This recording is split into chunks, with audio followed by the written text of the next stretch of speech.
Pergi babat ni kalau ada sedikit, boleh Yesus Kristus Israel.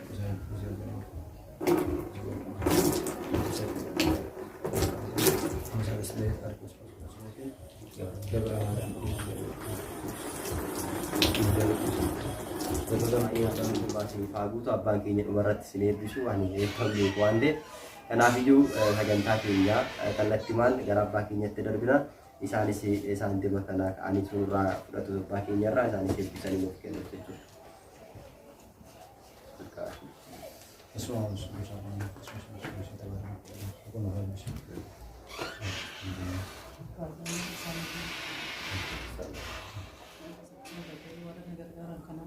Warsa isaanii irra rakkina hundumtuu jiru.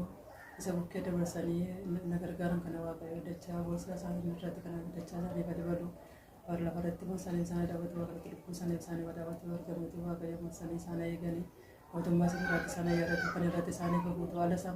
Hojii gaarii kiristaanonni biyya lafaa kana hojjetanii guyyaa dhufa isaatti mirga isaa dhalan adda baasee nu barsiisa.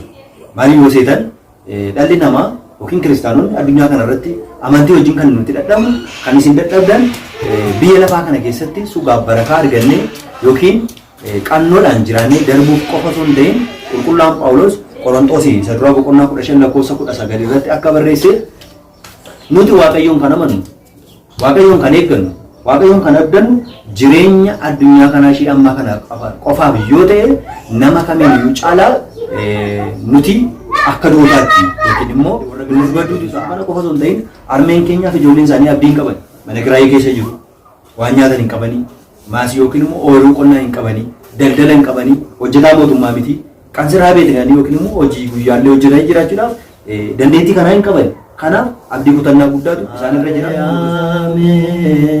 አዘነ ልቦና ታቀላለች የልብን ሐዘን የልብን ሐዘን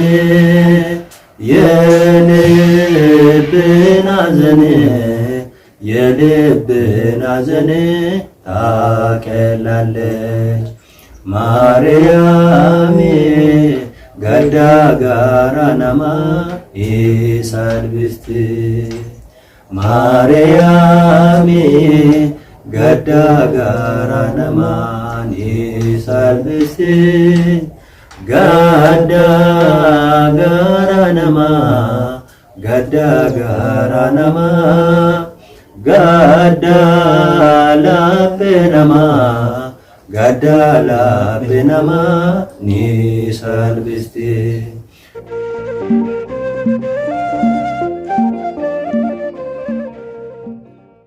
Abba kan ilma kana fura qulqullu waaqa tokkotti ni amannami kabajamtootaaf jaalatamtoota maatiiwwan waaqayyoo hordoftoota chaayinaalii dhangaa lubbuu hundumti keessan bakka lafa jirtanitti nageenya waaqayyoo isiniif haa baay'atu akkam jirtu akkami yeroo kana geessanii amiin waaqayyoon guurtan keenya uumaan keenya sillaasii yeroo kanaan kan nuti maqaa waaqayyoo kan galateeffamee fi kan ulfaate nuuf haa ta'u guyyaa har'aa kana egaa iddoon amma nuti itti argamnee jirru magaalaa Sabbataatti argamna iddoon nuti immoo manni immoo nuti itti argamnee jirru mana abbaa keenyaa mana luba Phexros Tasfaayeetti argamna jechuudha waaqayyoon lubbuu isaanii haa maaruti.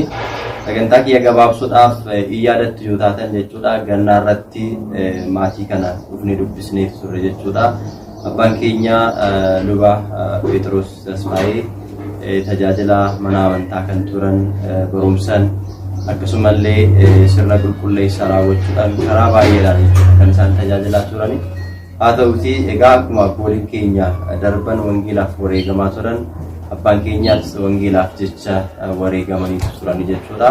Kanaaf maatii isaanii kana immoo jajjabeessuudhaaf jecha nutis gannaa irratti yookiin immoo ayyaana dhaloota gooftaa keenya Yesuus Kiristoos irratti abbaa keenya lubaa Ayyalaa Sintaayee wajjin mana kanatti argamne turre jechuudha. Har'a immoo ayyaana Faasikaa sababeeffachuudhaan maatii kana jajjabeessuudhaaf haala isaan keessa jiran ilaaluudhaaf jecha abbaa keenya barsiisaa lubaa faarfataa Girmaa Imaanaas jechuudha kan kalatti kanatti argamanii mana maatii yookiin immoo isaan haadha manaa abbaa keenya lubaa Phexros Tasfaayee isheen immoo mucaa isaaniiti jechuudha. Akkuma yeroo darbees viidiyoo irratti argitan guyyaa har'aa kana mana isaaniitti argamneerra. Har'as immoo egaa akka fedhaaf jaalala Waaqayyootti maatii kana gaafachuudhaaf kan dhufne waa qabanneetu dhufne hanga xumura qophii keenyaatti nu hordofaati. Jalqaba irratti kadhannaadhaan abbaan keenya nuuf eegalu jechuudha. Kallattiidhumaan gara kadhannaatti darbina jechuudha. Maqaa Abbaa, kan Ilmaa, kan Hafuura Qulqulluu tokkotti amanna. Ameen. Qulqulluu Waaqaa kan ta'an sadummaatti yookaan Sillaaseetti amanuuf kadhachuudhaan diina keenya seexanaa si ganna. Haadha keenya kan taate mana kiristaanaa kana fuuldura dhaabbannee si ganna. Kanaaf sargaan keenya qulqulleetti diroo Maariyaamidha. Addunyaa kanattis addunyaa isa dhufuttis ishee barkeessanii si ganna. Yaa Gooftaa si galateeffannaa, yaa Gooftaa si kabajna. Yaa Gooftaa qulqulluu maqaa kee galateeffannaa. Jilbuun hundumtuu kan siif sagalu siif saganna. Addunyaan hundumtuu siif bitama, har'a hundumtuu siif bitama. Waaqa waaqotaa, Gooftaan gooftotaa, mootii moototaa, uumaa kun gurgusiidha.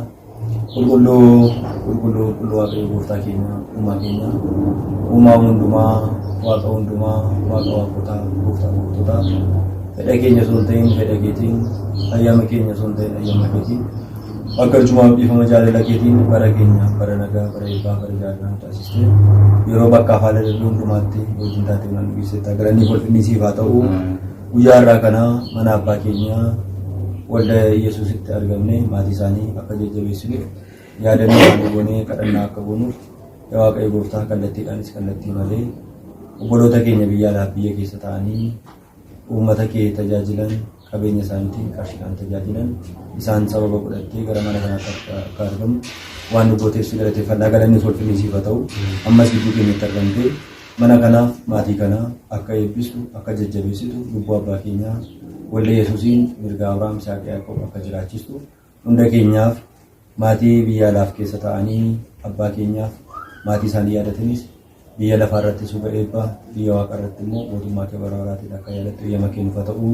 Kan hundumaa akka nu gootuuf qulqulluu maqaa keessa samirraa yaa abbaa keenya inni si galateeffannaa. Yaa abbaa keenya samii irra kan jiraattu maqaan kee haa galateeffamu, mootummaan kee haa dhufu, jaalalli kee samii irratti akka ta'e akkasumas lafa irratti haa ta'u. Kan nu ga'u diina keenya haa fuudhu kenni yakka keenyaas dursisi nunis warra yakaniif akka waliin gara basuusaatti nu galchi namarraa nu malee mootummaan kan keetu humnis galannis bara baraan ameen. Agiftii keenya duroo Maariyaam nagaa ergamaa Gabriel qulqulluuti nagaa siin jenna yaada keetiin konkeetiinis nuura yaada Waaqayyo sanuu wali nagaan siif haa ta'u. Ati dubartoota keessaa kan eebbifamteedha. Firiin kee dameessa keetis kan eebbifameedha. Kennaan kan guutamte gammadii Waaqayyo si wajjin jiru jaalatamaa ilma kee Gooftaa keenya Fayyisaa keenya Yesuus Kiristoos irraa raraaf diimaaf kadhadhu cubbuu keenya hanga bara baraatti ameen. Salaam leekin zalisetti nableeki maaraan inneen naasooqaaki maaraan awita maayisan nabiki በእንታና የሚከው ያቀም አቡኪ ማይበሩ ነው ቢባረክ ጸሎተ እግዚአብሔር ማርያም ቢባረክ አምላክ ተአቢዮ ነፍሴ ለእግዚአብሔር ወጣስ መንፈሴ በአምላኬ ወዳኒ የስመሪ የማማል አመቱ ናውም ኢየሱስ ያስተወጾ ለኩሉ ቅዱስ ገብርኤል ተሃላብያት ወቅዱስ ስሙ ወሳይድኒ ለትውልድ ለትውልድ ለይፈርው ወገብረ ኃይል በገራቱ ወዘሮም ለለ ያብዩ ምናልቦም ወለሰተው ላያላን ምናብርቶም አይደዮም ለቷን ዋዝገቦም በረከቱ ለሩባን وفنهم راقهم لبولا وتوقفوا لسلاة لسلاة زيبلهم لأبوين لأبراهم ولزل إسرائيل صلوتا لمارا وسلطا يدنين ما تولدا صلوتا لمارا وسلطا لزبك كريستان كبوم ما تولدا صلوتا لمارا وسلطا لأغريتني توقع كبا ما تولدا صلوتا لمارا وسلطا لزبك كريستان كبا ما تولدا صلوتا لمارا وسلطا لولدت مارا كبا ما تولدا صلوتا لمارا وسلطا لجبريل يسوس كبوم ما تولدا صلوتا لمارا وسلطا لولدت يسوس كبا ما تولدا صلوتا لمارا وسلطا ለነፍሰ አቡነ ወልደ ኢየሱስ ያድና ቀባማ ተወልደ ያድና ማተወልዳ ጸሎታ ለማርያም ወስለታ ለሁለት ኪዳን ቀባማ ተወልዳ ጸሎታ ለማርያም ወስለታ ለሁለት ማርያም ቀባማ ተወልዳ ጸሎታ ለማርያም ወስለታ ለሁለት ማርያም ቀባማ ተወልዳ ጸሎታ ለማርያም ወስለታ ለሁለት ማርያም ቀባማ ተወልዳ ጸሎታ ለማርያም ወስለታ ለሁለት ሚካኤል ቀባማ ተወልዳ ጸሎታ ለሰይፈ ለሰይፈ ገብርኤል ቀባማ ተወልዳ ጸሎታ ለማርያም ወስለታ ለሁለት ማርያም ቀባማ ተወልዳ ለሁለት ሚካኤል ቀባማ ተወልዳ ጸሎታ ለማርያም ወስለታ ወለተ ማርያም ቀባማ ተወልዳ ጸሎታ ለማርያም ወስለታ ለሁለት ሚካኤል ቀባማ ተወልዳ ጸሎታ ለማርያም ወስለታ ለገብረ ማርያም ይቀቦማ ተወልዳ ጸሎታ ለማርሰታ ለኩሎ ማይበራ ሚመናን ወይ ማያት ይቀቦማ ተወልዳ ጸሎታ ለማርሰታ ከነፍሳተ ሙታን ያድኖ ማታውዳው ዚቴ ማርያም አይሪግ ጸሎተነ ቅድመ ወንበሩ ለእግዚእነ ባረከነ ይብሩ ወልድ ቅዱስነ ቅዱስ ወልድ ያንጸንጽ ወልድ ላግበርታ ወለመታት ነው አቦቲ ከኝ ቁልቁላ ፍሬን አባሪ ያቆስ በላይ ሰብ ዶክማሲት ፈንቀዳተም ታሪገ የቁልቁለቲ ዶሮ ማርያም ነው ፈንቀዳተምቶ መነ ዶክማሲት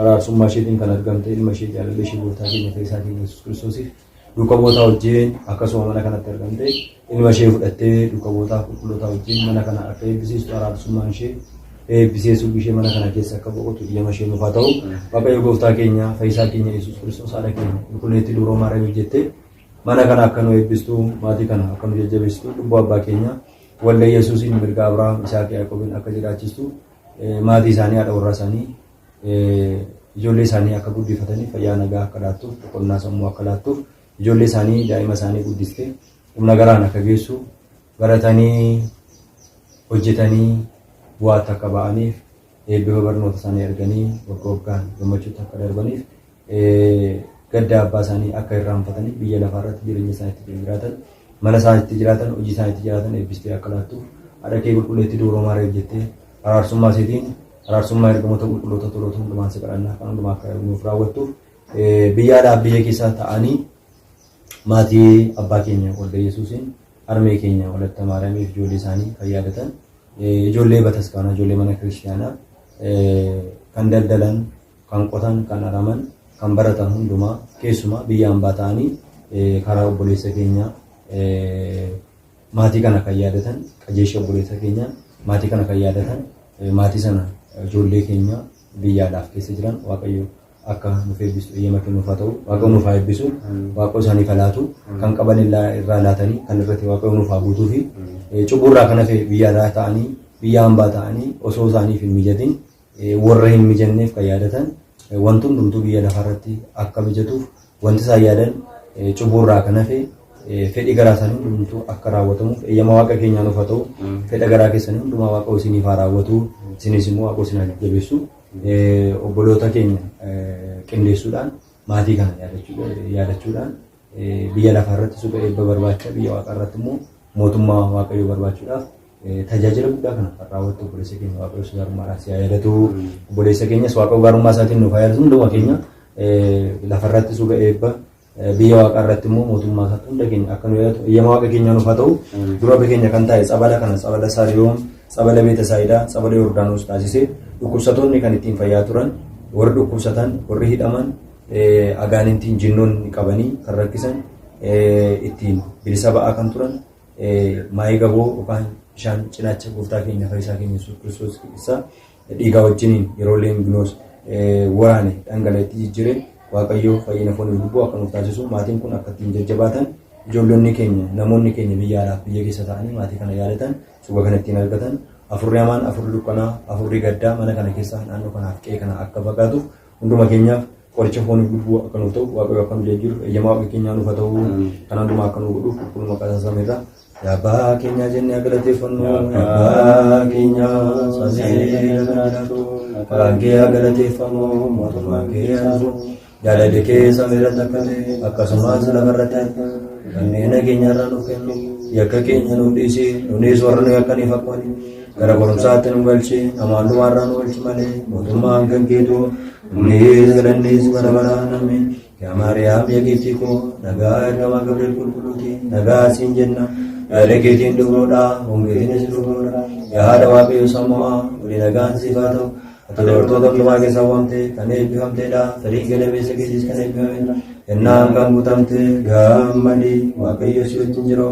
Jaalatamaan makee gooftaa keenya fayyisaa keenya Yesuus Kiristoos irraa cubbuu keenya irraa በስመ አብ ወወልድ ወመንፈስ ቅዱስ አሐዱ አምላክ ብሩክ እግዚአብሔር አብ ዘኩሉ ዓለም አምላክ ነው። ብሩክ ወልድ ዋሕድ እግዚእነ ኢየሱስ ክርስቶስ መድኃኒነ ወብሩክ መንፈስ ቅዱስ ጰራቅሊጦስ መጽንዕ ወመጽእ ኩልነ ስብሐት ወኩሉ ለስሉስ ቅዱስ ይረዱ አብ ወልድ መንፈስ ቅዱስ ስሉስ ሁሉ ጊዜ ኢዜኒ ወዘልፈኒ ወለዓለመ ዓለም አሜን። አሐዱ አብ ቅዱስ አሐዱ ወልድ ቅዱስ አሐዱ ውእቱ መንፈስ ቅዱስ በአማን አብ ቅዱስ በአማን ወልድ ቅዱስ በአማን ውእቱ መንፈስ ቅዱስ ስብሐት ወለእግዚአብሔር ኩሉ ይትመዘብ ወይሴብሑ ኩሎሙ እስመ ጽንዐ ምሕረቱ ለጽድቁ ስለ እግዚአብሔር ኢየሱስ ስብሐት ለአብ ቅዱስ ኢዜኒ ወዘልፈኒ ጻድቁ መንፈስ ኩኑ ፍጡራነ ወንጹሐነ ረሴነ ወረሲኩም ድላን ሰው Beekaa jechuun beekuudhaan cubboo jennu dubarraa yeroo 12 yaa Kiristoos nu fayyisnee akka dhannu akkuma ammaa haadha isaa qulqulleetti Dubroo Maariyaam jedhee akka nu fayyisuuf Maariyaamiif jedhee Yesuus Kiristoos jennee akka kadhannu. Beekaa ija jabinaan osoo hin beekiin wallaalumaan yaaduudhaan, dubbachuudhaan, dalaguudhaan cubbuu hojjettan hundumarraa Waaqayyo isin haa eegu, Waaqayyo isin haa qulqulleessu.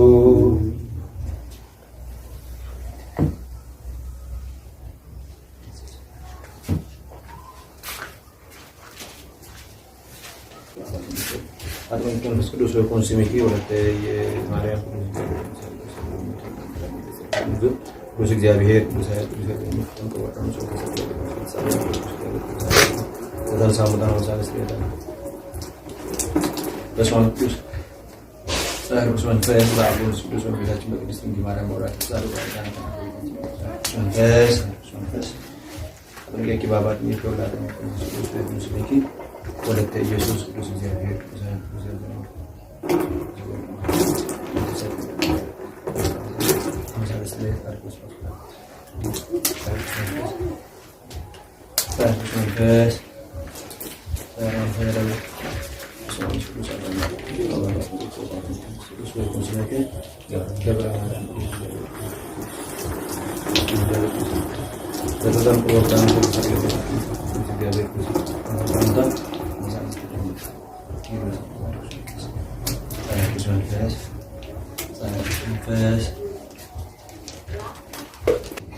kabajamtootaaf jaalatamtoota maatiiwwan waaqayyoo hordoftoota dhangaa lubbuu eegaa sagantaan keenya akkuma itti fufetti jira. Jalqaba eegaatii abbaan keenya kadhannaa nu taasisanii akkuma argitan jechuudha. Inni guddaan jalqaba waan hundaa kan ta'e kadhannaadha waan ta'eef sagantaa keenya kadhannaadhaan jalqabneerra. Sagantaan keenyas gabaabaadha jechuudha. Kanatti aansuudhaan gara maatii kanaatti gaafa dhufnu isaan gaafachuu maalirra akka jiran isaan jajjabeessuudhaaf gaafa dhufnu egaa harka duwwaa miti jechuudha kan dhufne. Guyyaa irraa kana ana qofa miti, abbaa keenya qofa miti, isinis mana kana dhuftaniif jechuudha. Keessumattuu hordoftoonni chaayinaalii dhangaa lubbuu jechuudha. Sagalee waaqayyoo isa jiraataa sana isa barattan beela'een ture beela na baastanii, dheebodheen ture dheebuu na baastanii, qullaakoon ture na tuffistanii, dhukkubsadheen ture na gaafattanii isa jedhu egaa guyyaa irraa kana isinis gochaadhaan kan raawwattan isa barattan hojiitti kan jijjiirtanii kophaa kiyya waan hojjedheen qabu isin faanadha jechuudha. Firii keessanidha inni kuni.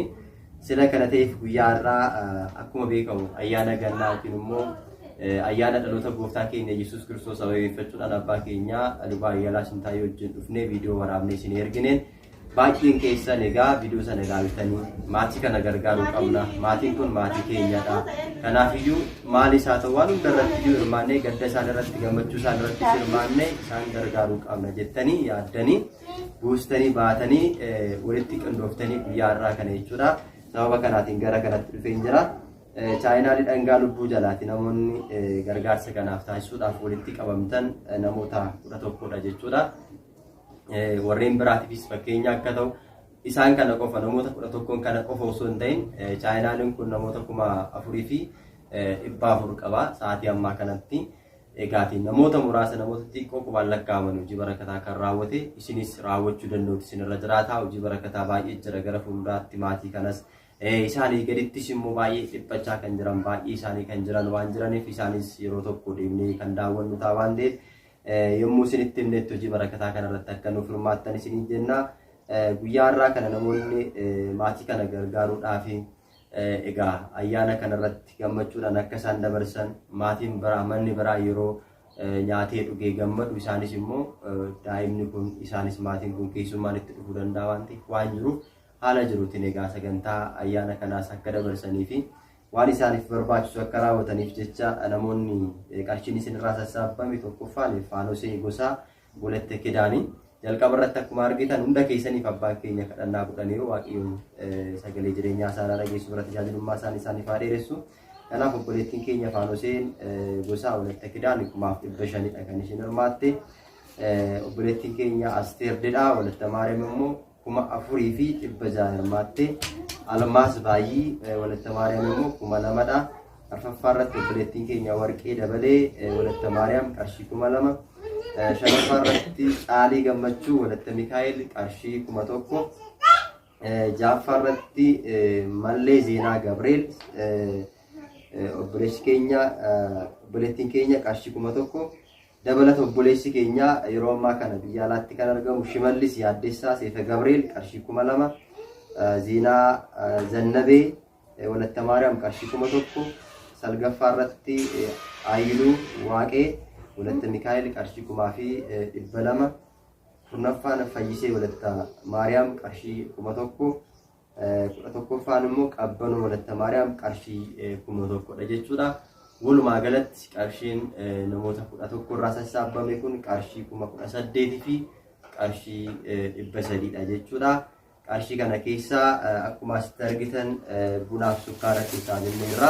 Sababiin isaas maaliif maatiin kun nuti ammoo waan isaaniif barbaachisuu fi keenyaaf yaada keenya hin binne widdii bituu dandeenya, waan isaaniif bitamuu barbaachisus immoo seeraan beekuu dhiisuu dandeenya waan ta'eef isaan maallaqa kana akkaataa itti fayyadamuu danda'aniin karoora isaanii faana wal simsiifatanii haa fayyadaman jennee fedhii isaanis gaafannaan qarshii nuu wayya waan jedhaniif guyyaa irraa kana buna bichaa keessaa binne jechuudha. Bunaaf sukkaara qofa keessaa binne.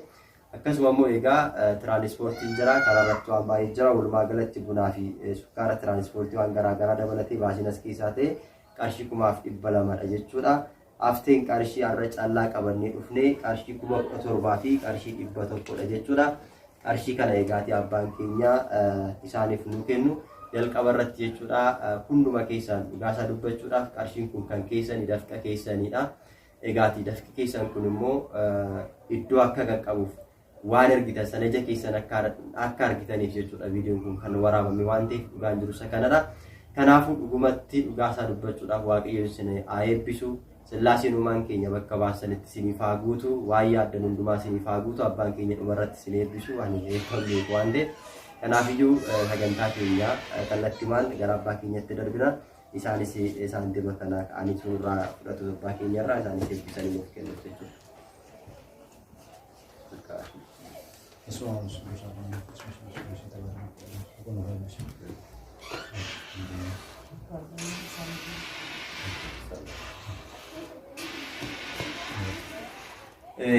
Dabalataan jechuudha osoo hin taa'in haati keenya asuma sagalee isaanii ol kaasanii waan isaanitti dhaga'ame obboloota keenya kanaaf waan hirmaachuu barbaadaniif immoo hirmaannaa isaanii kanaaf immoo gammachuu isaanitti dhaga'ame waan jechuu ni barbaadanis rakkoo keessa isaanii jirus immoo waan itti himachuu barbaadan akka itti himataa asumaan affeerra jechuudha.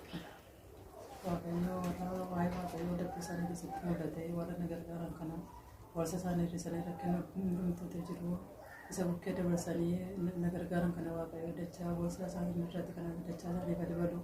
Warra lafarratti boosanii isaanii dabalatu warra lubbuu isaanii wadaabatu argamuutu waaqayyo boosanii isaanii eeganii mootummaa isaanii isaanii yaadatu kan irratti isaanii faguutu haala isaanii mana isaanii faguutu daa'ima isaanii faguddisu mana isaanii keessatti eebba isaanii dhangalaasu gadi ba'an hojjetanii eebba isaanii irratti dhangalaasu waaqayyo mootummaa isaanii isaanii yaadatu waaqayyo isaanii eebbisu halkanitti guyyaatti waaqayyo kan isaanii hir'isanii waa'ee waaqayyo yaadanii waa'ee dhugummaa isaa fudhatanii laphee isaanii keessatti waa'een keenya rakkinni keenya maddee kan nu gargaaran kana waaqayyo isaan gargaaru dachaa isaanii dabalu kan irratti isaanii faguutu daa'ima isaanii faguddisu dhukkuba isaanii irraa fageessu dhukkuba baraa kana keessa akka isaan qabe isaan ceesu waaqayyo hamaa isaanii irraa fageessu dabalatu gadi simaksuu isaanii wajjin waliin gataan qabe kana waaqayyo isaanii irraa fageessu waaqayyo fayyaa gaddaa uffachi isaanii wajjin waaqayyo isaanii eebbisu mootummaa isaanii yaadatu.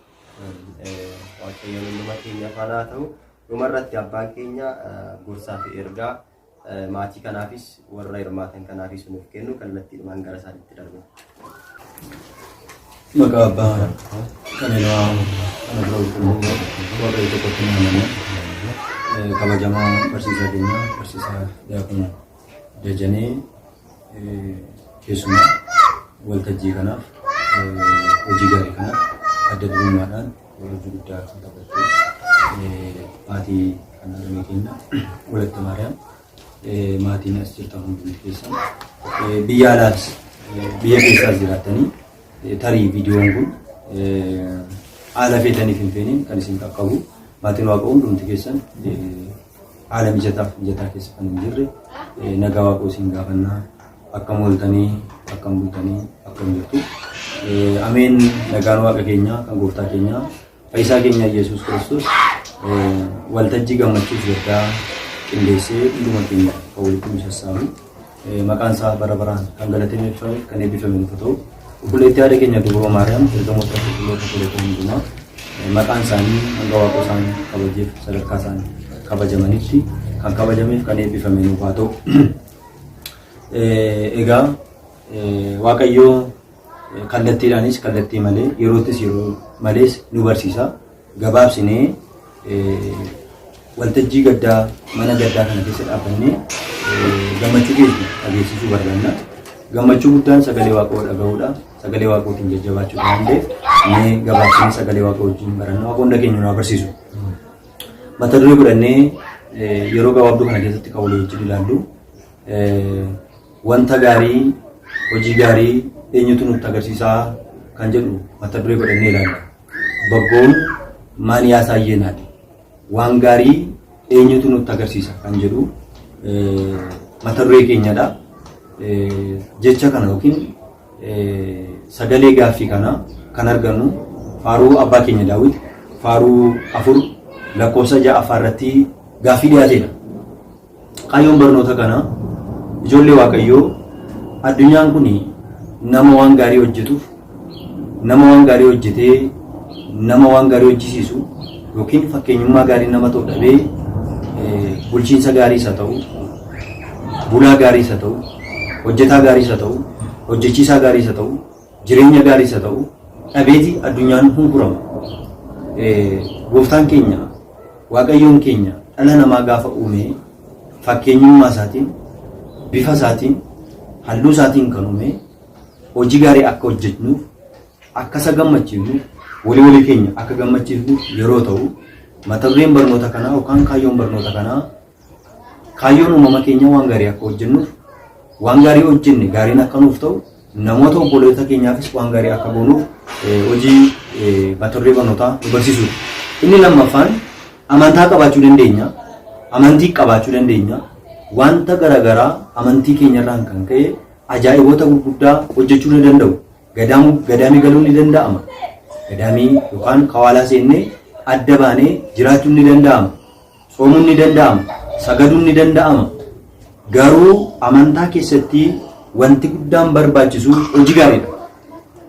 Qulqullaan Yaaqoob ergaa isaa boqonnaa 2 lakkoofsa 14 irraa kaasnee gaafa ilaallu waa'ee hojii gaariitiif amantaa wal qabsiisee nu barsiisa. Ani amantiin qaba yoo ta'e hojii gaarii hin qabu yoo ta'e maal na fayyada? Namni dhalli namaa amantii qabaate yookaan amantaa qabaate hojii gaarii hin qabu yoo ta'e yookiin waan gaarii hin godhu yoo ta'e namaaf waaqa gidduutti wanta waaqaaf namatti tolu wanta waaqayyotti tolu hin hojjetu yoo ta'e maal isa bu'aa buusaa maal isa fayyada kan jedhu qulqullaan Phaawulos akka gaaffiitti gaafa kaasu obboleessi kee yookiin obboleettiin kee si biraa beela'ee yookiin beeloftee qullaa taatee daartee yookiin daaree yoo gara kee dhufe hin uffachiisne yoo ta'e hin nyaachisne yoo ta'e amantiin kee sun maal si fayyadaa jedha. Kanaaf ijoollee Waaqayyoo soomuu dandeenya, sagaduu dandeenya, amantaa qabaachuu dandeenya, amantii tiyooriidhaanis beekuu dandeenya. Garuu inni guddaan hojii gaarii amantii. Abbootiin keenya mana qulqullummaa keenya mana amantaa keenya keessatti akka koorsii yookiin saabjektii tokkotti akka mata duree tokkotti kiristiyaanaawii sina migbaar hojii gaarii kiristaanummaa jedhanii nu barsiisu. Dhalli namaa kiristinnaa qabaatu keessatti kiristaanonni kiristinnaa qabaatan yookiin kiristaanummaa qabaatan keessatti amantii qabaatan keessatti hojiin gaarii waan guddaadha.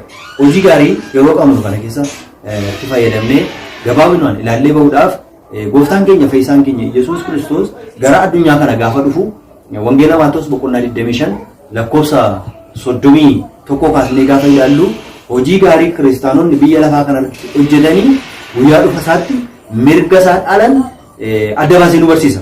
Maaliif yoo seetan dhalli namaa yookiin kiristaanonni addunyaa kanarratti amantii wajjin kan nuti dadhabnu kan isin dadhabdan biyya lafaa kana keessatti sugaaf barakaa argannee yookiin qannoodhaan jiraannee darbuuf qofa osoo hin ta'in qulqullaan Phaawulos Qorontoos isa dura boqonnaa 15 lakkoofsa 19 irratti akka barreesse nuti Waaqayyoon kan amannu Waaqayyoon kan eeggannu Waaqayyoon kan abdannu jireenya addunyaa kanaa ishee ammaa kana qofaaf yoo ta'e nama kamiiyyuu caalaa nuti akka dootaatti yookiin immoo nuuf gadduutu ta'a nuuf wayyoo jedhee qulqullaan Phaawulos namni jireenya lafarraa kanaaf qofaaf akka hin jiraanne nu barsiisa. Kanaaf ijoollee Waaqayyoo hojiin gaariin kan nu barbaachisu biyya lafaa kanarratti jireenya gaarii jiraachuu dandeenya, mijataa jiraachuu dandeenya, jiraachuus dhiisuu dandeenya, nuuf toluu dhiisuu dandeenya. Inni guddaan garuu hojiin gaariin kan nu fayyadu obboloota keenya rakkatan kan gargaaru, maatii gaddan kan jajjabeessinu, qabeenya keenyaan ta'u, yaada keenyaan ta'u, nama bukkee kan dhaabbannu, warra hidhaman kan gaafannu, warra dhukkubsatan kan gaafannu, warra beelaan beela kan baasnu, warra daaran kan uwwisnu, warra dheebotan dheebuu kan baasnu.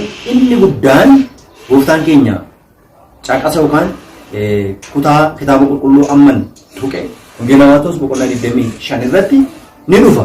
Lammaffaa gaafa dhufu san irratti gaaffilee ja'atu nu gaafatamu. Yookiin qabxiileen namni guyyaa gooftaan keenya bitattiin dhaabbatu, mirga dhaabbatu, maqaan hoolotaaf re'oota, cubbamootaaf qulqulloota jedhamu nuuf laatamu qabxiilee ja'an hojii gaarii namni addunyaa kanarratti hojjetudha. Innis inni jalqabaa isa beela'e beela baasuu, isa dheebote dheebuu baasuu, kan dhukkubsate gaafatu, isa hidhame gaafachuu, keessummaa simachuu.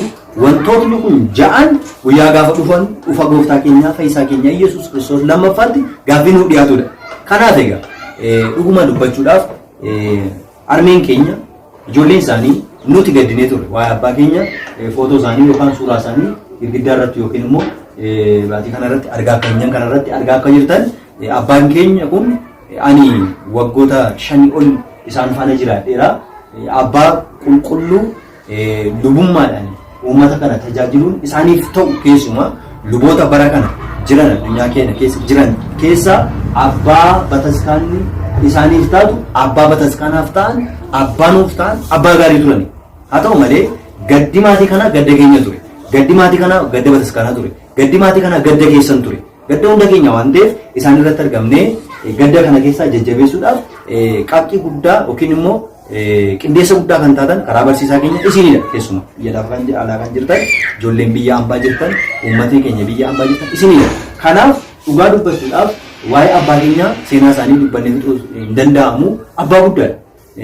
Ati biyaa yookaan immoo bataskaana gandarraa kaasanii hanga anaatti tajaajilanii kun nan barbaachisu jedhanii daganaa mana barumsaa Sawaasii Biraan Qulqullaa'aa Phaawulos kan jedhamu seenanii baratanii eebbifamanii reefuu keessummaadha. Reefuu fireeshummaadhaan bataskaana tajaajiluu gaafa jalqabanitti carraan gaddaa kun isaaniinis nus hunda keenya nu quunname. Isaan wareegamaa ta'anii darbanii bataskaanaatiif hawultii yookaan immoo siidaa guddaa dhaabanii ba'aniiru.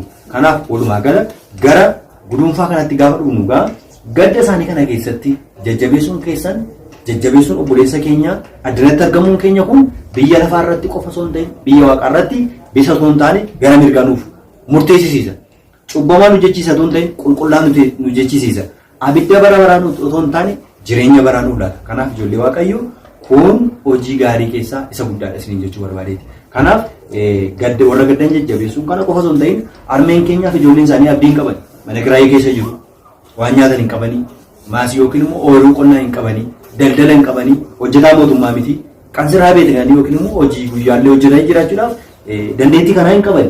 Kanaaf abdii kutannaa guddaatu isaan irra jira, nurras jira. Kanaaf haala kana keessatti dhugaa dubbachuudhaaf deeggarsi isin gootan kun qalama hin barne, galmee hin cinne irratti isinii barreeffamu. Kanaafidha gooftaan keenya qabeenya keessan, maallaqa keessan biyya lafaa irratti, galmee baduu irratti, lafa baduu irratti, gombisaa baduutti osoo hin taane galmee hin banne kan bara baraatti walitti qabadhaa.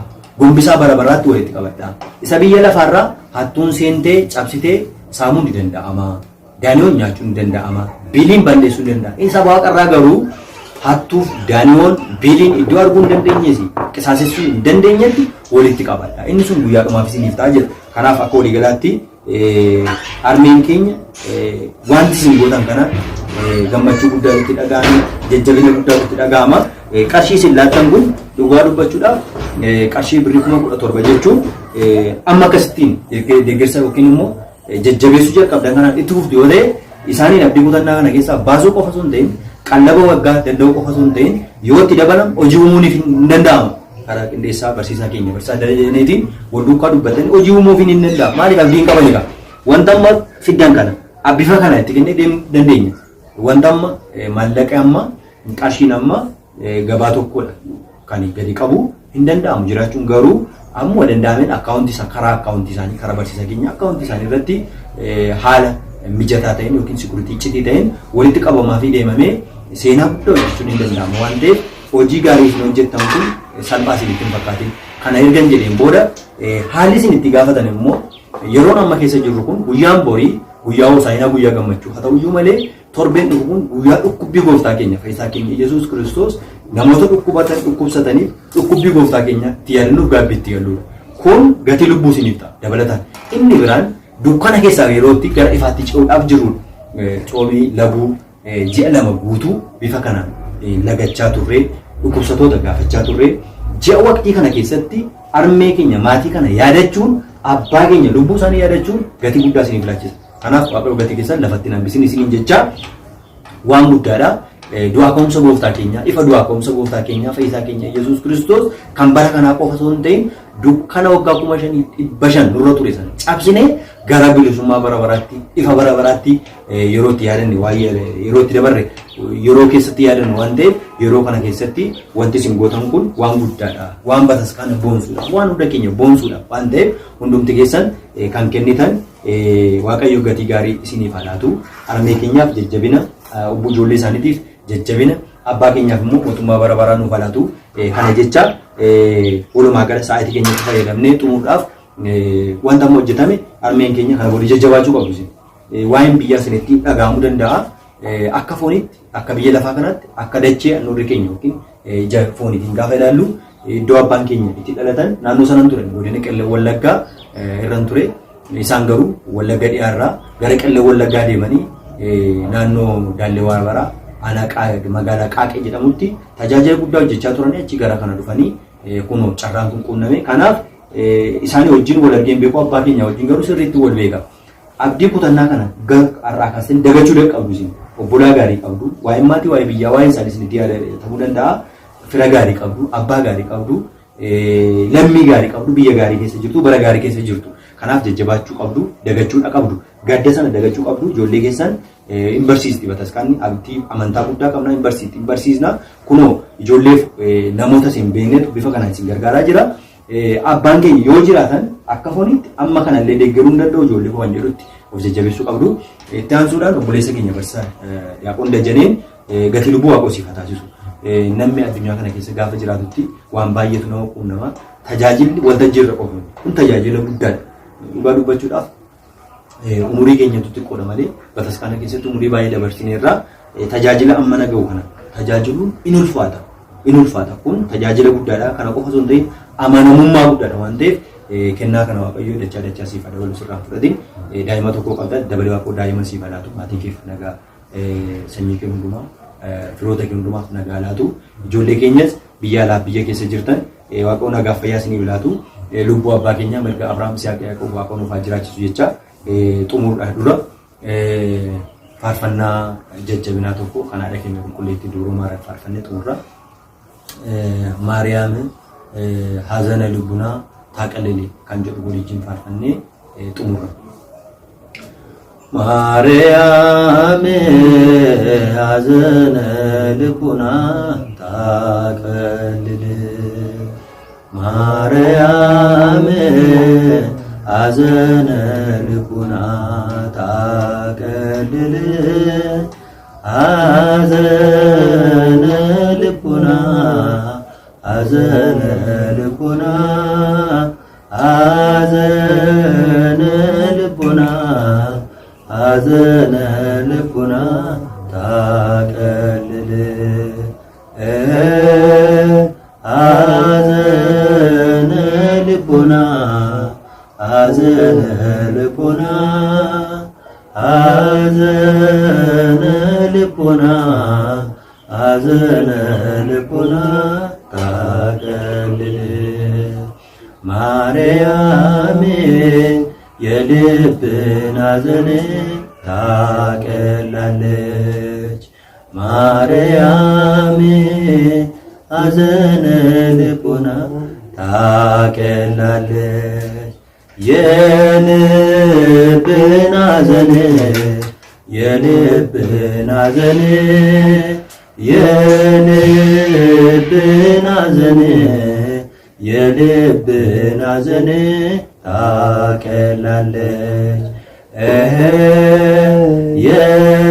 የልብን ሐዘን የልብን ሐዘን የልብን ሐዘን የልብን ሐዘን ታቀላለች ማርያም ገዳ ጋራ ነማ ኢሳልብስት ማርያም ገዳ ጋራ ነማን ኢሳልብስት ገዳ ጋራ ነማ ገዳ ጋራ ነማ ገዳ ላቤ ነማ ገዳ ላቤ ነማ ኒሳልብስት እየ ገዳ ላቤ ነማ ገዳ ላቤ ነማ ገዳ ላቤ ነማ ገዳ ኬሳ ነማ ኒሳልብስት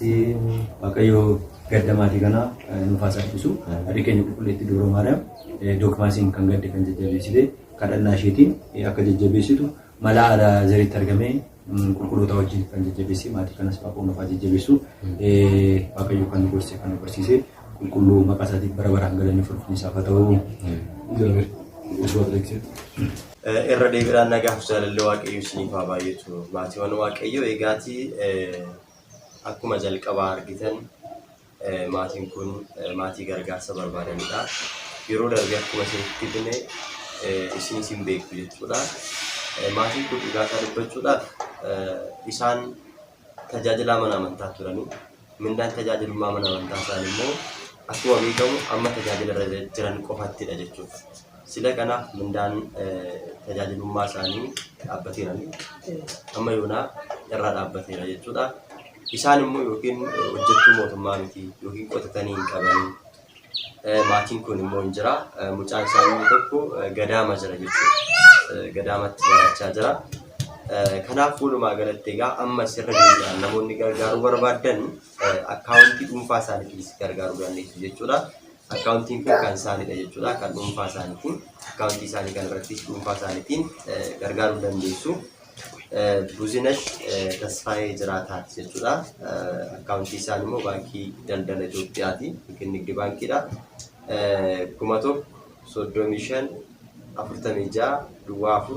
11,35,46,4,30,6dha. Iskiriin irratti isiniif kan barreessa jechuudha. Kanaaf gama kanaan gargaaruu ni dandeessu. Sagalee yoo isin jeeqara ta'e dhiibbaa guddaa isin gaafanna. Alaatii warri qonnaa mana karaa jiru waan ta'eef jechuudha. Isin beektu jireenya mana karaa keessaa yoo isin jeeqa dhiifama guddaa isin gaafanna. Ta'a abbaa keenya rakkoon qabu. Kanaaf jalqaba irratti gaaffii xiqqoo ishii gaafachuu barbaadu keessaa mee haalli jiru akka maalirra jirtu jajjabaachaa jirtu ammas immoo wanni akkasiniif taasifamu barbaadan yoo jiraate obboloonni keenya ijoollee keessanidha. Sinaadha keenyadha. Haadhummaatu nutti dhaga'amee gara keessan dhufne. Lammaffaan immoo hojii gaariin abbaadhumaa waan gaariin nuti biyya lafaa irratti hojjennu samii irratti mindaa ta'e nuuf kaffalama yaada jedhu hunduma wangeela waaqayyoo qabannetti gara keessan kan dhufne waan guddaa isiniif raawwanne guddaa isiniif goone miti waan guddaa kan namaaf raawwatu immoo waaqayyoodha.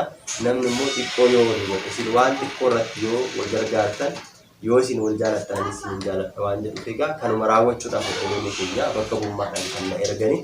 Egaatii kun hojii isaaniiti jechuudha.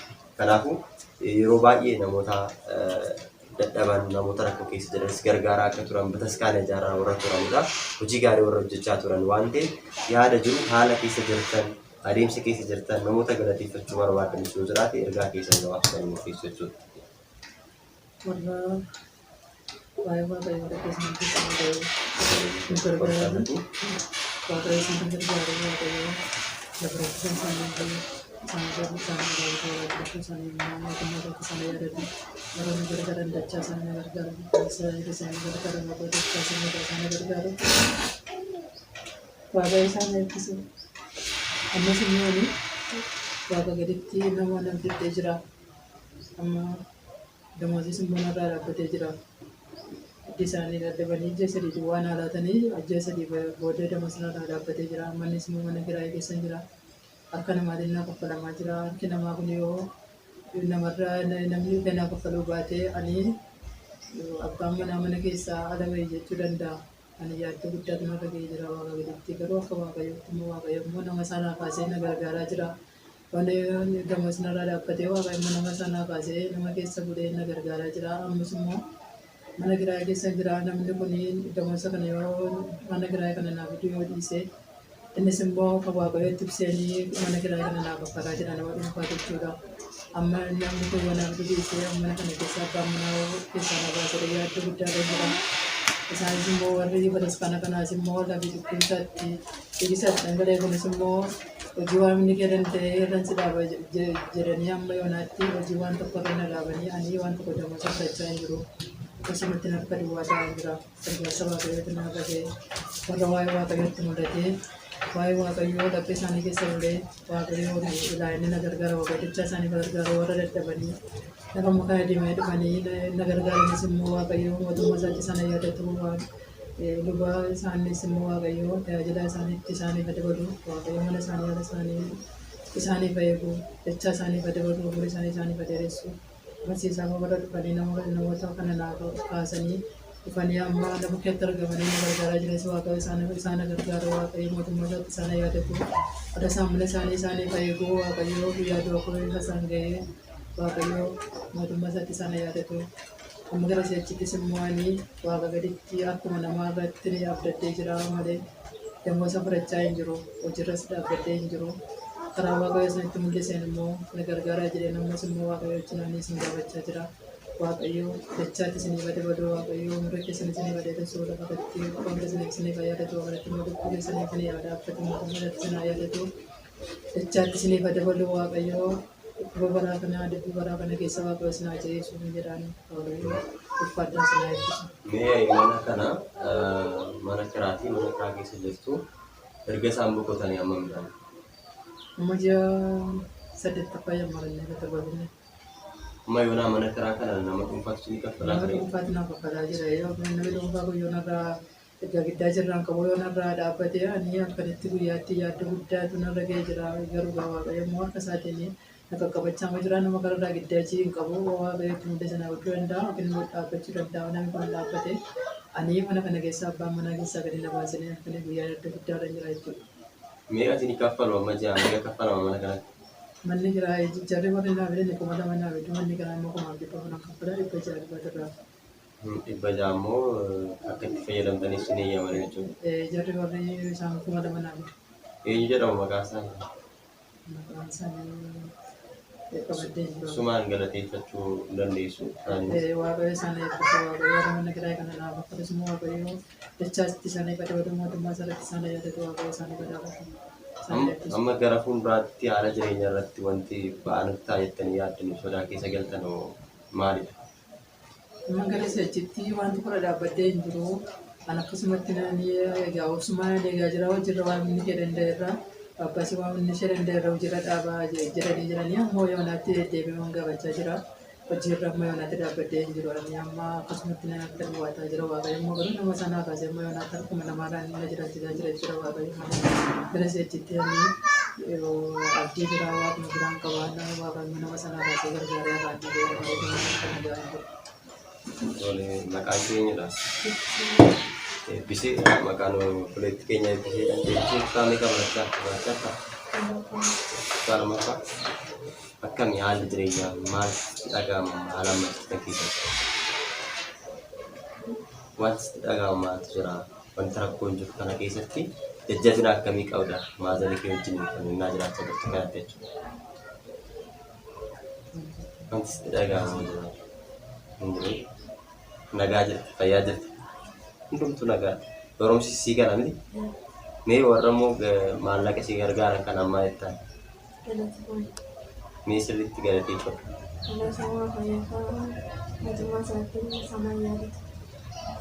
Haa ta'u abbaan keenya asirratti yaadatu waan namas ta'e yoo qabaatan ergaatti yaa abbaa keenya kana jalqaba nan beeka jettaniitu innillee qaamaatiin akka carraa ta'e isaan hin argine suuraa isaanii qofaan argee kanaaf waan nuti irratti yaada gabaabaa kan jettan jira.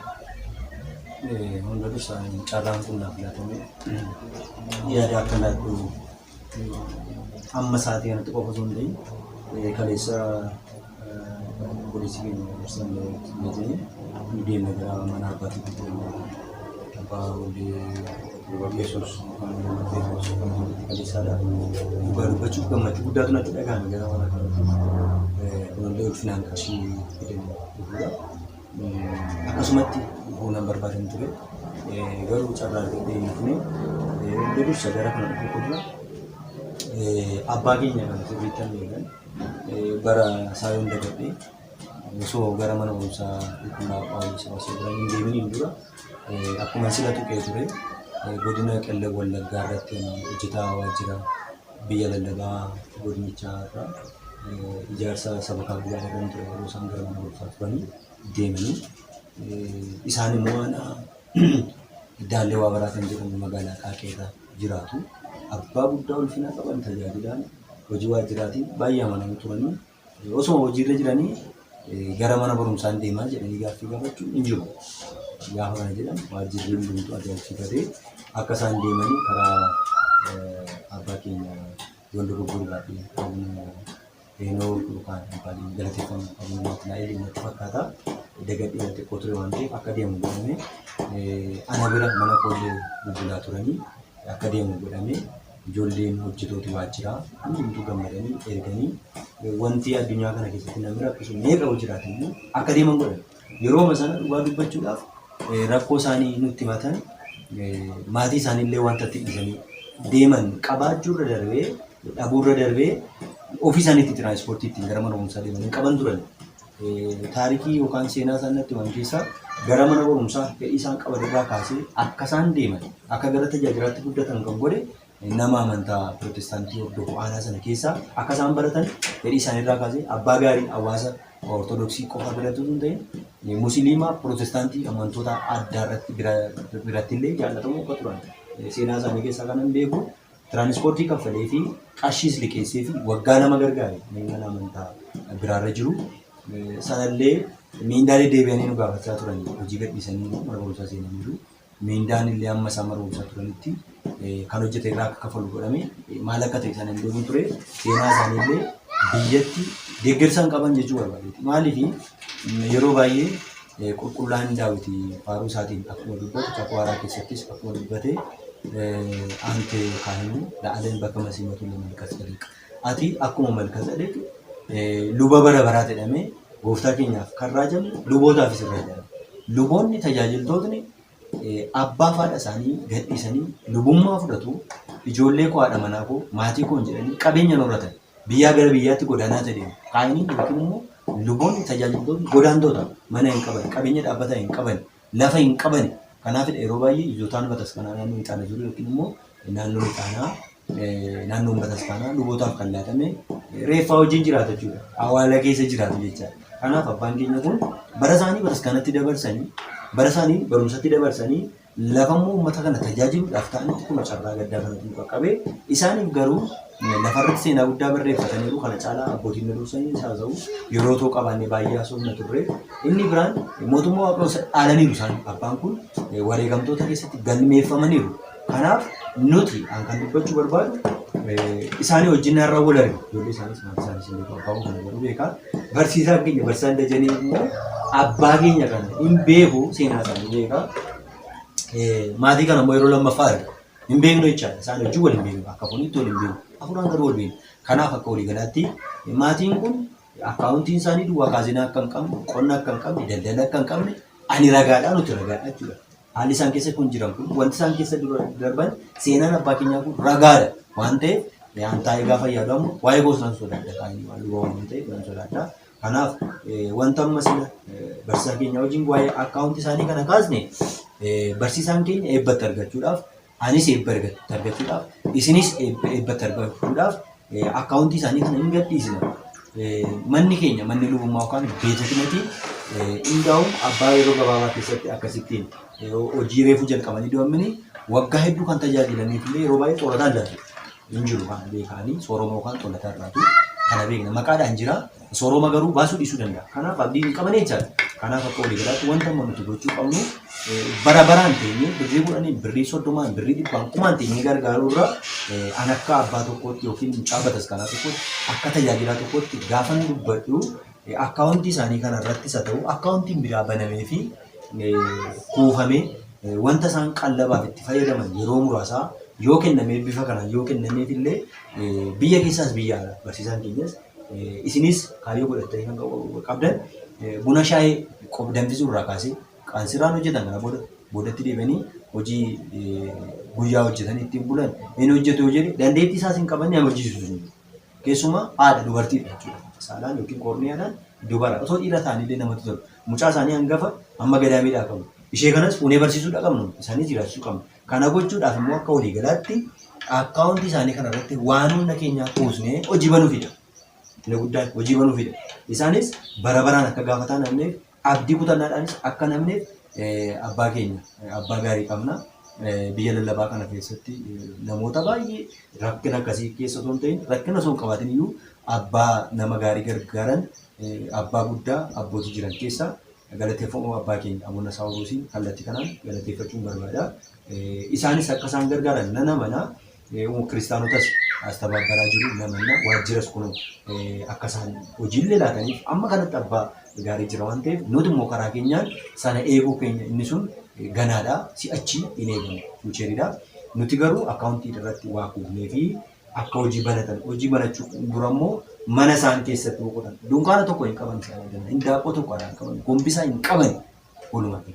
Kanaaf uffata jijjiirratan hin qaban. Kanaaf obbolootni keenya warri laattaniif kan laattaniiftu kan laattaniif kan obboloonni keenya kan biraan laachuu dura yaaduufiin waan tokko namoota kan biraa yaadachiisu waan tokko waan ta'eef akka waa'ee jara kanaa uummata saba kanaa maatii kanaa labsitan gaarummaa isaaniis rakkina isaaniis akka labsitan ani maqaa bataskanaatiin ergaa guddaan dabarfachuu barbaada. Jechaa inni biraan wanti isin gootan kun wanti qabnu dhugaadha galateeffachuun barbaada. Kan carraa kanaan keessumaa umurii malee lubummaan nutti laatameera. Abbaa taaneerraa bataskanaaf abbaadha. Kiristiinaatu kana isin godhe kiristaanummaa ijoollee bataskanaa waan taataniif kan kana gootan ijoollee bataskanaa waan taataniif kana gootan waan ta'eef seenaan isin hin dagatu barsiisaa keenyas galateeffachaa chaanaalii dhangaa lubbuu jedhamu sanaan barsiisaan keenya Oromoota gara bataskanaatti fidaa akka jiru nan beekaa. Ijoolleen biyya hambaa jiran tajaajila isaatiin jajjabaachaa nu carraa argannee gara sanaatti tajaajilullee yoo hin dandeenye tajaajilamaa akka jirtan beekna. Kana cinatti immoo ajandaa biraan isin tuumame osoo hin ta'in amantii isin fudhattaniif kiristiinaa isin keessatti turan barattantu gara hojiitti akka hiiktan godhe waan ta'eef ijoollee keenya biyya alaaf keessa jiran akka babbartanii nan beeka. Bataskaana ijaaraa jiru. Bataskaana gurguddoo amantootni ijaaruu hin dandeenye ijaaraa jiru. Ijaanis argine sadarkaa tuurittis kan naqeen argine beeka waan ta'eef bataskaana tokko ijaaruun ammam akka nama dadhabsiisu hin beektu. Dadhabbii amma kana keessa dabartanii bataskaana ijaarsistu armee keenya irratti immoo qorqorroo baallee 35 ijaaruu akka dandeessan amantaa guutuu qabna. Kanaaf lafa isaa funa kan jedhuudhaaf abbaa keenya galateeffamoo Abuna Saawuroos qajeelcha isaaniitiin mootummaanis waccaasaa waajjira mootummaa akka laatu amantii guddaa qabna. Isin garuu isa kana akkasiin sadarkaa maallaqaatti gargaartan manni akkamittiin ijaaramuufi qaba hojiin akkamitti uumamuufi qaba kan jedhu isaan haala kanaan adeemanii jennaan dhukkuba biraa rabu ijoolleen isaanii sun dhukkubu. Kanaaf ijoolleen isaanii si'achi baratu daa'ima bareedduu kana eebbiseen fuula keessan dura jirti. Abbaa ishee waa'ee abbaa ishee illee yaaduu dhiistee akkasitti jabaattee gaafa nu dhageeffattu irraa barachuun hin danda'ama. Kanaaf mucaa sanas barachiisuun dirqama keenya waan ta'eef kallattiidhumaan adda durummaadhaan maayii badda kun yookaan waldaan irratti hojjechuu karaa barsiisaa keenya kan darbeef galateeffachaa kan si'achiitiif hojii manaa laachuun barbaada. Galatumaa jechuun barbaada. Eshi kabajamoo abbaa keenya akkuma argitan guddaa galatoomaa isiniin jenna. Maatiiwwan Waaqayyoo isaan jechuudha kutaa godina Shawaa lixaa irratti lallabaa irratti tajaajila hedduu laachaa turanii.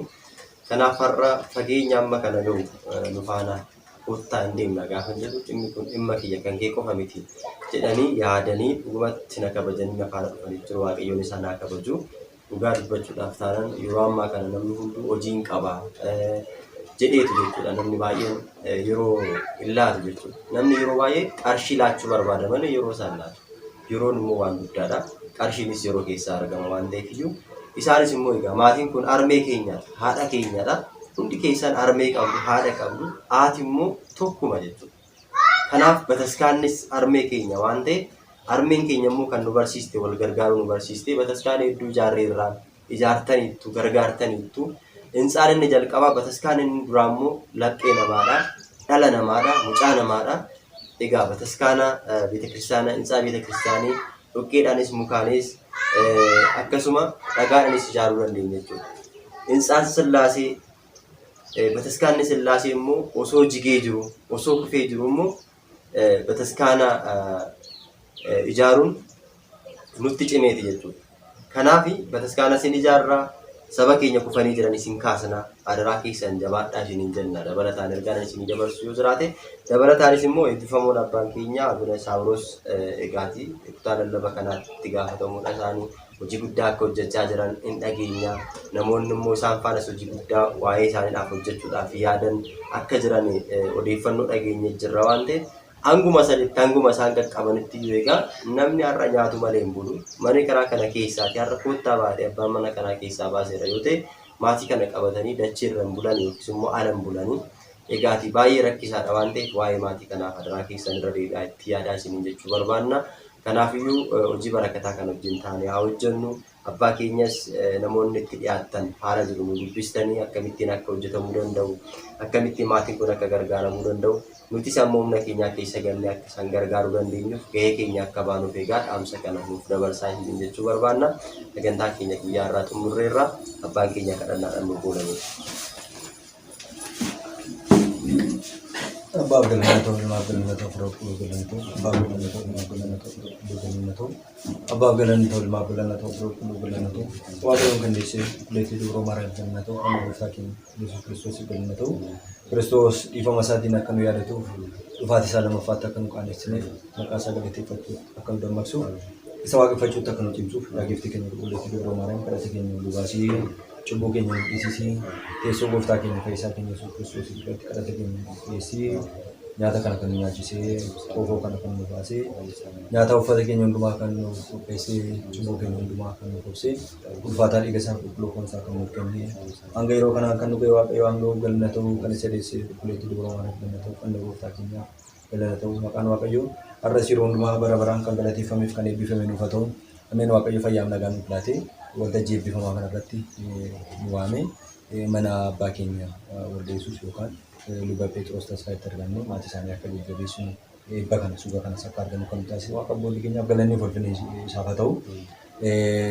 Obboloota keenya biyya alaa biyya keessa ta'anii waan qabanirraa ofii mana namaatii yookiin qabeenya lafaa maasii namaarraa hojjechaa gana armee keenya achi ta'anii ijoollee isaaniitiif kan yaadan waaqayyo bara baraan sugaa fi eebban dabarre biyya lafaa irratti akka laatuuf warra gaa'ela hin qabne gaa'ela akka argatan warra hojiin hin tolleef hojiin isaanii akka tolu warra bu'aa dhaban daldalanii hojjetanii bu'aa gaarii akka argatan baratanii gara barachaa kan jiran barumsa baratanii barumsa isaanii akka xumuratan fuula isaanii irratti jireenya gaarii akka jiraataniif biyya lafaa kana irratti namaaf hin tolu akka toluuf cubburra kana fedha garaa isaanii dhuma akka raawwatu yemmuu waaqa keenya nuuf haa ta'u.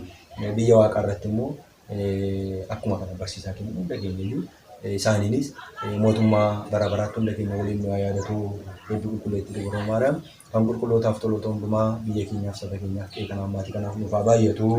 Hafuurri qulqulluun gaddarraa nama jabeessu maatii kanaaf hunda keenya akka nu jabeessu lubbuu abbaa keenyaa walda Yesuusiin mirga Abrahaam Isaaq Yaaqoobiin akka jiraachisu biyya keenyaaf nagaa saba keenyaaf jaalalaaf tokkummaa akka nuuf laatu dhibee qoricha hin qabne addunyaa kanarratti ka'ee nu godhaa jiru akka nurra dabarsu waraana nurraa akka dabarsu cabbii hamaa waraanaaf waraansa rakkinaaf birraa godaansa biyya keenyaaf akka dabarsu fayyaaf nagaadhaan ifa du'aa ka'uu isaatiin hunda keenya akka nu ga'u Abbaa keenya jennee galateeffannoo, abbaa keenya samii irra kan jiraattu, keenya galateeffamu, mootummaan kee haa ta'u, jaalalli keessa akkasumas lafa irratti naanna'u, wanna boobbileen keenya naanaaf godhuuf yakka keenya nu dhiisee, nutis warri akka nuuf akkuma deemu, gara barumsaatti nu galchee, amaarraa nu galchee, mootummaan kan keeti yoo, innis galanis jaallatame, nagaa siin jenna, yaada keetiin dubbata. Yaada waaqayyoo sammuu nagaa siifaa atribuutota keessaa kan hedduufamtedha. Eegala beeksisa kan namootatti gaamalee waaqayyo isheen jiru jaalatamaa argate gooftaa keenya fayyisaa keenya Yesuus Kiristoos irraa ifama baradhu cubbuu keenya hanga wal baraatan cubbuu keenya sanirraa kan hiikamtanii bilisa kan baatan ta'a. Anis isinis mootummaa waaqayyoo akka dhaallu yeroo 12 yaa Kiristoos nu fayyisi jennee akka dhannu.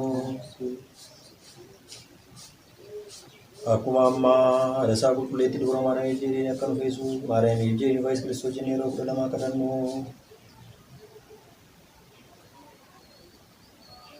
Beekaa ija jabinaan osoo hin beekin wallaalumaan yaaduudhaan dubbachuudhaan dalaguudhaan cubbuu hojjetan hundumarraa Waaqayyo isin haa eegu Waaqayyo isin haa qulqulleessu.